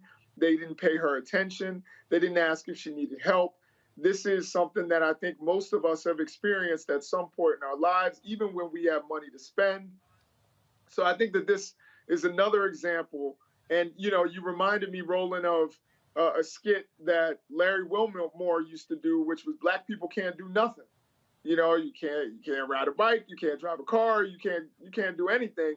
And he would bring up a lot of these cases where it's just someone who had worked hard as a person in the school system, and was 71 years old, won some money, wanted to open a bank account, which is what most Americans should want and should do in order to take care of their money. And the bank discriminates against them. So anybody who thinks that discrimination is over with, you can look at a case like this. And anybody who thinks Jim Crow was a long time ago, just remember that this woman is old enough, even though she's a young woman, she's old enough to have experienced it firsthand. And a lot hasn't changed. And we see that in cases like this. Indeed. Larry? I mean, black folks just can't even win money and celebrate, deposit the money and, do something with it. I mean, blackness is policed every step of the way. Talk about, how black women, in terms of the mortality rate related to pregnancy-related deaths, the infant mortality rate, discrimination as it relates to buying a home or trying to refinance your home. My colleague talked about health disparities, particularly related to black folks who've had COVID, who are more likely to go back into the hospital. These are the challenges we have to deal with on a daily basis, Roland. And this is why talking about these issues on your show is so important, because other platforms aren't talking about it. Black folks are still catching hell. And if we don't confront banks and other institutions, that it will be ongoing. My colleague was right. The people that work at that bank should be fired. But undoubtedly what happened is this lawsuit gets settled and they get a pass. But they shouldn't be working at the bank, any other bank, anywhere, period. And one of our elders shouldn't be treated like this, and no black person should have to deal with the indignities of being accused of committing a crime when you didn't. She won. It's a moment. She should obviously super excited. Any of us would be winning money, any kind of money. And then she had to deal with the way those folks treated her. But like I said, we need to hold I'm glad she's suing the bank. Hope she gets every nickel and dime that possible. And the folks that treat her like that should be fired. Indeed. All right, folks, going to a break. We come back. A black woman in New Orleans launches an app to help with mental illness. We'll talk to her next right here on Roland Martin Unfiltered on the Black Star Network. Please download our app. Available on all platforms: Apple phone, Android phone, Apple TV, Android TV, Amazon Fire TV, Xbox One, Samsung Smart TV, Roku. And of course, please join our Bring the Funk fan club. Your dollars are necessary for us to do the work that we are involved in, folks. Our goal is we need $100,000 this month, which is 2,000 of our fans contributing on average of $50 each. That comes out to $4.19 a month, 13 cents a day. Folks, you don't just get this show, you get Faraji Muhammad's daily show. You get weekly shows from Deborah Owens dealing with finance, Dallas Living with Jackie Hood Martin, Stephanie Humphrey dealing with entrepreneur and tech, Greg Carr with history and culture. We've got 2 to 3 other shows in development. You got Roland with Roland. We got our great interview with Sherry Shepard that dropped yesterday. Folks, look, it's a whole lot you're getting for free. This doesn't cost you at all. We appreciate your support. Check and money order, P.O. Box 57196, Washington, D.C. 20037-0196. Cash App is $RM Unfiltered. PayPal is R Martin Unfiltered. Venmo is RM Unfiltered. Zelle, Roland at RolandSMartin.com. Roland at RolandMartinUnfiltered.com. We'll be right back.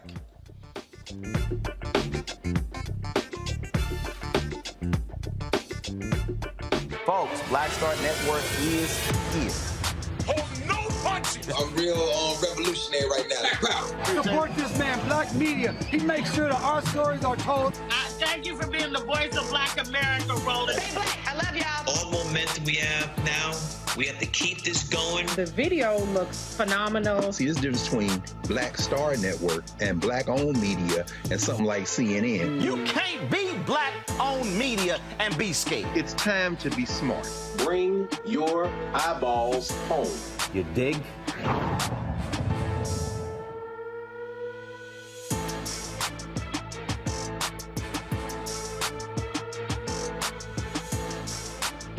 Hey, I'm Donnie Simpson. Hi, I'm Eric Nolan. I'm Shantae Moore. Hi, my name is LaToya Luckett, and you're watching Roland Martin Unfiltered.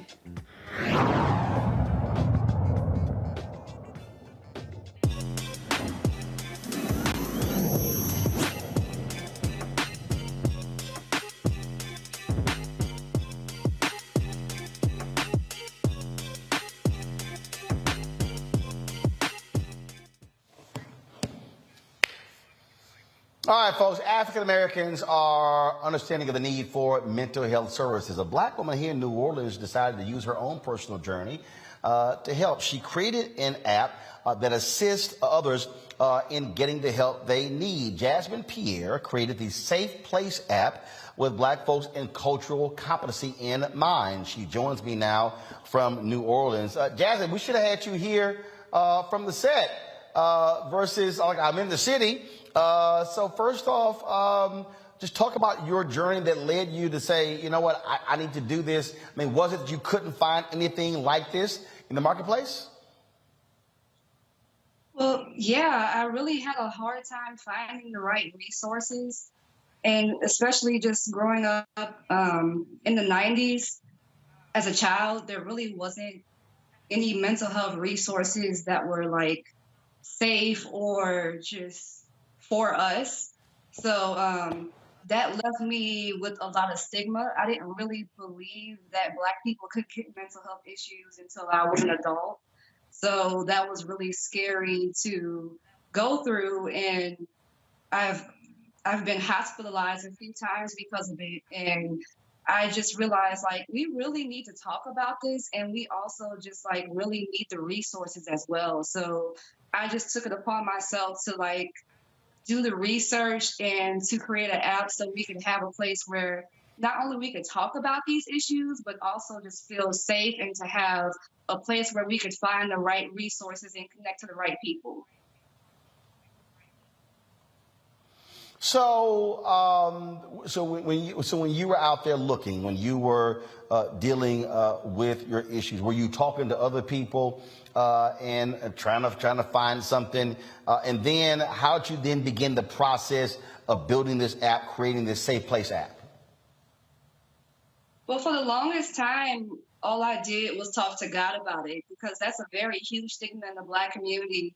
We feel like we just need to pray everything away, and that Jesus is the only answer. So for the longest time, I just had God and my faith. And once I saw that that wasn't all that I needed a whole lot more than that, I said to myself, well, even though mental illness is seen as a very stigmatized thing in society, it really is still an illness. It's a disability for a lot of people.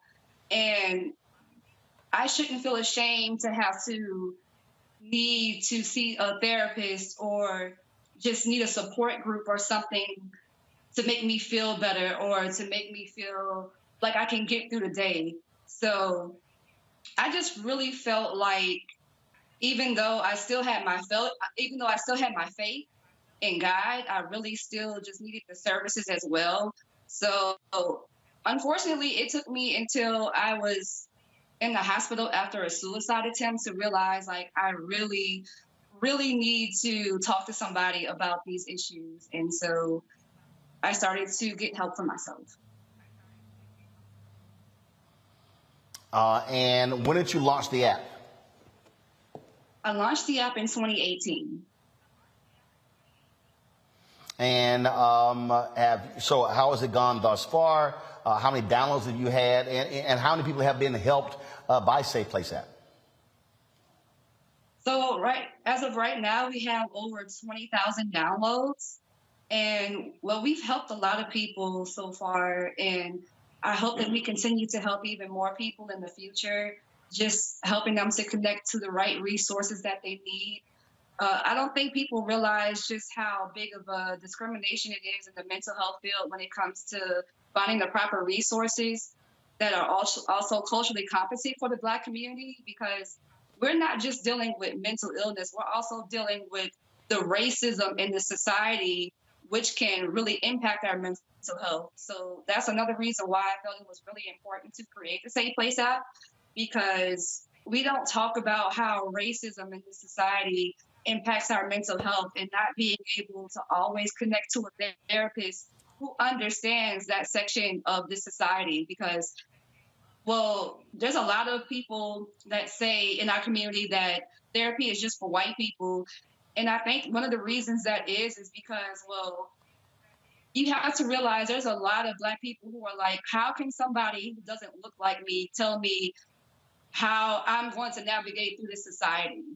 And I think it's really important to have more Black therapists and more people who are culturally competent in the mental health field, so that we don't have to have this huge barrier when it comes to finding the proper resources that we need. Questions from my panel. Avis, I'll start with you. Sure. You have hit the nail on the head when you said that, unfortunately, oftentimes issues of mental health have a stigma in our community. What do you think is at the root of being able to address that? And why is an app like that, like what you've developed, which congratulations on that, is so important with regards to attacking that problem? I feel like that's a really great question, because a lot of people don't know that a lot of our issues in the Black community with not connecting with therapy and just being open to talk about mental health, it really dates back to slavery. I think people don't realize when our ancestors were on these plantations, you know, hard labor, they're being beat every day. There's so many things that our Black women were going through, and it was just so much horrific things going on, and they didn't have any mental health resources. Like, if they were having a bad day, they just had to get back to work. So I feel like that is a really big part of where it started, where our silence started is, when they decided to bring us over on these slave ships and, you know, they took our rights away, it just took so much from us. And I don't think people think about how that mentally impacted the Black community even till the present day, because besides slavery, you have the Jim Crow era, all the segregation and the racism that happened during that time. And we really just don't talk about the psychological aspects that really impact our community, knowing that if you go to a whites only section, you can be killed. Or if you go to the wrong part of town, you can be lynched. Like, we don't talk about how these things really psychologically impact our community. And even today, when it comes to police brutality and seeing all of the racial injustices that still happen, those things still very much psychologically impact the Black community. And we need to be more open about talking about it. And that's another reason why I created the Safe Place app, because we need a place where we could talk about how these things are impacting us in society. Larry. Yeah, first of all, I appreciate, you know, being open, honest, and talking about mental health is an important issue that Black people need to talk about. I guess my question is, in terms of, have you been able to collaborate with any community-based organizations and any other entities to let people know that your app is available? That's another great question. So yes, I'm always collaborating with organizations. Well, specifically, I love collaborating with mental health organizations that are specifically for the Black community, that are looking for ways to give us more resources and more access to the care that we need. So I'm always looking to collaborate with someone. And so also, we have a resource section in my app for trying to find a culturally competent Black therapist, or even just a mental health organization, because everybody can't afford therapy. So there's a lot of free organizations as well that I like to mention to people so that they can find the proper resources that they need. Jason. So thank you very much for what you do. I think it's really important. And I think you made some really important points about how your faith doesn't necessarily have to come in conflict with getting help from a professional. And the only thing I'll add is that you don't even necessarily need to be in crisis to get mental health help. You know, I've gone to therapy before, and even at, you know, in times when I wasn't, you know, in any kind of crisis, and it definitely helped me in a lot of ways. So I think we definitely need to take the stigma away. And, you know, Black men in particular, if you're listening, you know, it's okay to go to therapy. It's okay to get help. It's okay sometimes to not be okay. The other thing I wanted to ask you is that you said your app came out in 2018. Have you seen an increase in people using it since the pandemic? Most definitely. And I'm actually glad that she brought that up, because I think people forget that even though it's a pandemic going on, like the rise in racial injustices were just, it was crazy how many times that we saw another Black person was gunned down by a police officer in the news. So between the pandemic and also all of the racial injustices, that's when I started to see a lot more people downloading the app and needing to find a therapist or just somebody to talk to.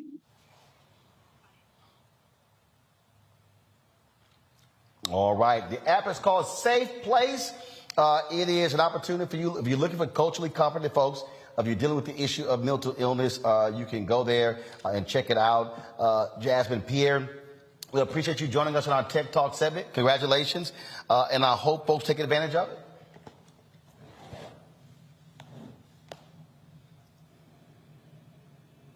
All right. Thank you so very much. All right, folks, that is it for us. It has been a fantastic day here in New Orleans. If you missed the big announcement with Black Star Network and the Urban Edge Network, us partnering, taking over the media rights for the Gulf Coast Athletic Conference, go to the Black Star Network app, go to our YouTube channel. You can see the whole news conference. Fantastic job with all today. Let me thank Jason, Avis, as well as Larry for joining us on our panel today. Folks, I'll be back in the studio tomorrow for Roland Martin Unfiltered. Don't forget, download our app, the Black Star Network app. All platforms, Android, Apple TV, Apple phone, Android phone, Apple TV, Android TV, Roku, Amazon Fire TV, Xbox One, Samsung Smart TV. And of course, you can also join our Bring the Funk fan club. Your dollars make it possible for us to do what we do, to travel on the road, to cover the stories that matter to you. P.O. Box 5, send your check and money orders to P.O. Box 57196, Washington, D.C. 20037-0196. Cash App is $RM Unfiltered. PayPal is R Martin Unfiltered. Venmo is RM Unfiltered. Zelle is rolling at RolandSMartin.com. Rolling at RolandMartinUnfiltered.com. Again, appreciate everyone. I'll see you in D.C. tomorrow. Y'all know how we end the show.